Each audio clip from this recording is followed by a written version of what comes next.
Terima kasih Anda masih bersama kami. Bagi Anda yang baru saja bergabung, kami hadirkan kembali 3 berita utama hari ini. Pemerintah Kota Bandung akan kembali membatasi aktivitas masyarakat menyusul naiknya kasus COVID-19. Setiap hari muncul 100 kasus baru COVID-19. Sejumlah siswa SD negeri di Kabupaten Tasikmalaya mengalami keracunan usai mengonsumsi jajanan sekolah. Seekor ular kobra masuk ke dalam rumah warga di Kelurahan Kalijaga, Kota Cirebon.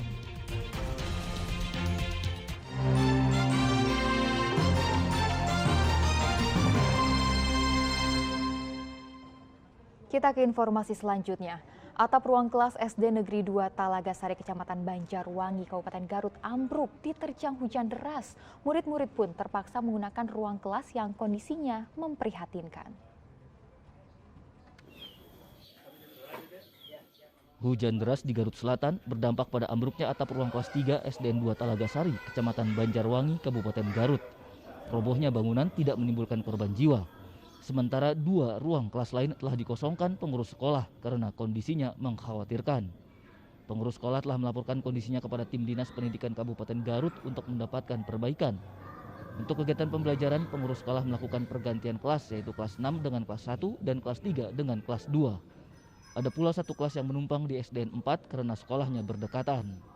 Memang kalau lihatnya berbicara nyaman dan tidak nyamannya apa adanya ya, karena tidak ada lagi ruangan, Pak. Pak, kalau dari pihak sekolah tersendiri sudah membuat laporan, Pak, kepada dinas terkait, Pak? Udah. Kapan itu, Pak? Udah lewat operator, sama kepala sekolah, dan sama Pak Korwi ya. Mungkin Pak harapannya, Pak, kepada dinas Ya, pendidikan ini, Pak? yang saya harapkan ingin secepatnya ini dibangun biar belajarnya anak-anak nyaman dan kondusif, termasuk keinginan warga masyarakat lingkungan sini juga ingin secepatnya ini dibangun. Para guru dan murid berharap segera ada bantuan perbaikan sekolah, apalagi saat musim hujan bisa membahayakan pembelajaran jika belum diperbaiki. Eko Setiabudi melaporkan dari Kabupaten Garut. Seekor ular jenis kobra Jawa masuk ke rumah warga di Kelurahan Kalijaga, Kota Cirebon. Proses penangkapan berlangsung dramatis lantaran sang ular berupaya kabur.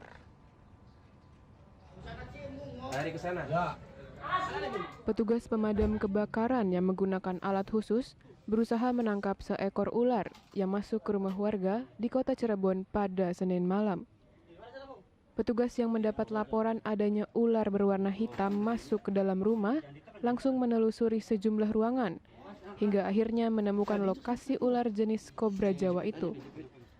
Ular berbisa tersebut bersembunyi di balik papan triplek yang menempel di tembok.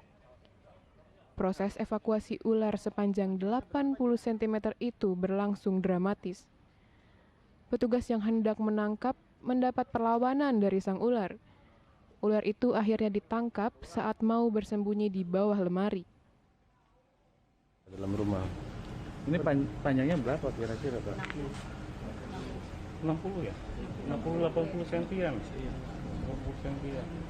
Ada kesulitan nggak dalam penangkapan ular kobra ini?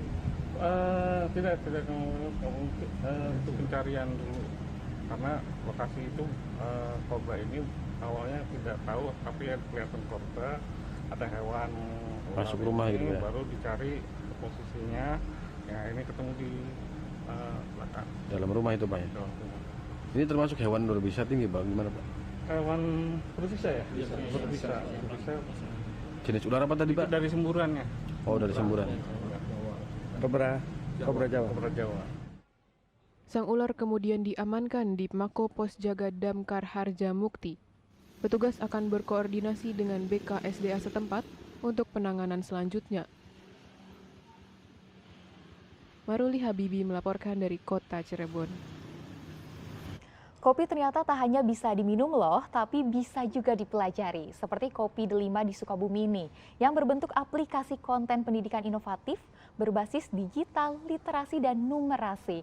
Aplikasi ini dikembangkan dengan kurikulum merdeka untuk memajukan pendidikan. Dunia pendidikan di Kabupaten Sukabumi terus berbenah.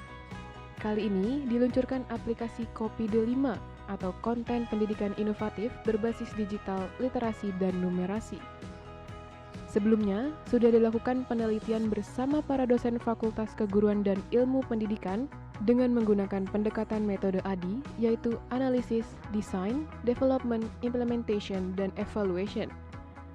Subjek dari penelitian tersebut adalah guru-guru sekolah dasar di Kota dan Kabupaten Sukabumi yang telah melaksanakan pembelajaran kurikulum merdeka di kelas sesuai dengan kewenangannya. Kopi D5 ini singkatan dari konten inovasi pendidikan ya, berbasis digital, literasi, dan numerasi.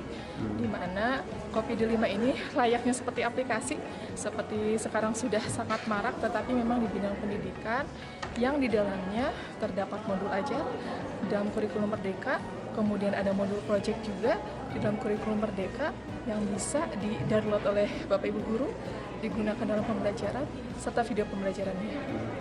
Ini cocoknya buat anak atau lebih cenderung ke anak SD atau SMP, Bu? Oke, baik.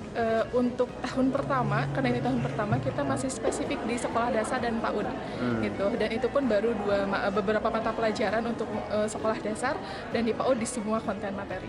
Tapi untuk kedepannya, insya Allah akan kami kembangkan untuk semua jenjang satuan pendidikan. Dorongan moral tentu ya, dorongan moral agar dia dari waktu ke waktu harus selalu mampu beradaptasi dengan perkembangan ilmu pengetahuan dan teknologi sehingga mampu memberikan layanan terbaik untuk kepentingan peningkatan kualitas peserta didiknya. Yang kedua, bahwa teman-teman di guru itu suatu saat seluruhnya secara utuh, secara keseluruhan harus melakukan pelatihan minimal 1 semester itu 1 kali.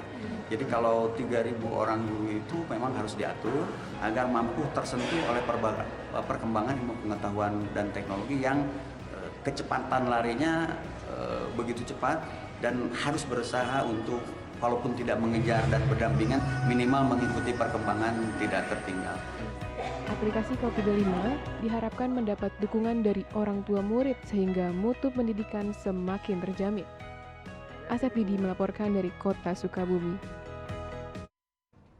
Dan informasi tadi mengakhiri jumpa kita hari ini. Atas nama rekan yang bertugas, saya Tia Anissa mengucapkan terima kasih atas kebersamaan Anda. Selamat beraktivitas dan sampai jumpa.